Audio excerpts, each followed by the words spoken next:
আসসালামু আলাইকুম। সকালে ব্রেকিং নিউজে আপনাদের স্বাগতম। দর্শক, বিস্তারিত জানতে সম্পূর্ণ ভিডিও দেখুন। আওয়ামী লীগ ছাড়াই তাহলে এবার হতে যাচ্ছে নির্বাচন। এটা কি সম্ভব কিনা, বা ডক্টর মোহাম্মদ ইউনূস তিনি কি করতে যাচ্ছেন, চলেন আমরা বিস্তারিত জেনে আসি। এদিকে সুশাসনের জন্য নাগরিকের সম্পাদক বদিউল আলম মজুমদার বলেছেন, সাবেক প্রধানমন্ত্রী শেখ হাসিনা পালিয়ে যাওয়ার পর আওয়ামী লীগের অনেকেই পালিয়ে গেছেন, নেতৃত্ব দেওয়ার মতো কাউকে খুঁজে পাওয়া যাচ্ছে না। আওয়ামী লীগ ছাড়া জাতীয় নির্বাচন হলে তা অগ্রহণযোগ্য হবে না। আমি ডামি একতরফা ও মধ্যরাতের নির্বাচন করে নির্বাচন ব্যবস্থাকে সম্পূর্ণরূপে ধ্বংস করেছে আওয়ামী লীগ।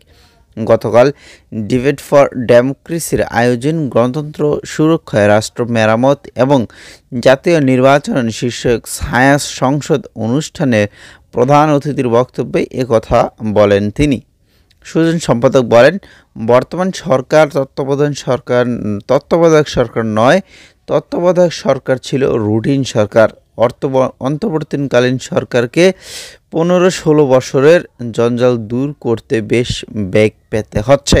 তারপরও জাতীয় নির্বাচন বিলম্বিত হলে অন্তর্বর্তী সরকারের প্রতি জনগণের আস্থা কমতে পারে। গত 3টি নির্বাচনে নির্বাচন কমিশন, পুলিশ প্রশাসন, রিটার্নিং অফিসার, পোলিং অফিসার সহ নির্বাচনের সঙ্গে যুক্ত প্রায় সবাই অপরাধিক কর্মকাণ্ডে জড়িত ছিল।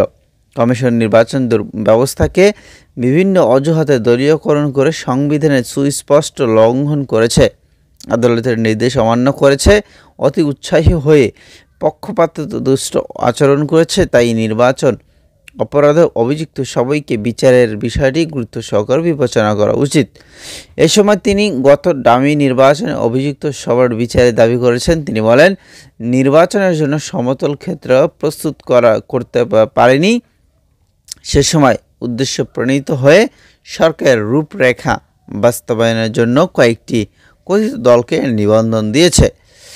সভাপতির বক্তব্যে ডিবেট ফর ডেমোক্রেসির চেয়ারম্যান হাসান আহমেদ চৌধুরী কিরণ বলেন, এদেশের মানুষ ভুলে যায়নি কিভাবে দিনের ভোট রাতে হয়েছিল।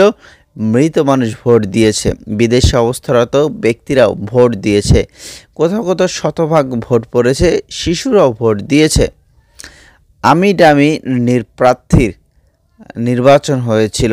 8 থেকে 10% ভোট পড়লেও ভোটের সংখ্যা বাড়িয়ে দাঁড়িয়েছে প্রায় 40 থেকে 45% দেখানো হয়েছিল। ছায়া সংসদে জগন্নাথ বিশ্ববিদ্যালয় বিতর্কিতদের পরাজিত করে ঢাকা ইন্টারন্যাশনাল ইউনিভার্সিটির বিতর্কিতরা বিজয়ী হন। মানে এই হচ্ছিল মোটামুটি অবস্থা। তো এক কথায় মোটামুটি বলা যাচ্ছে যে আওয়ামী লীগ ছাড়াও নির্বাচন গ্রহণযোগ্য হবে, এরকম কিছু।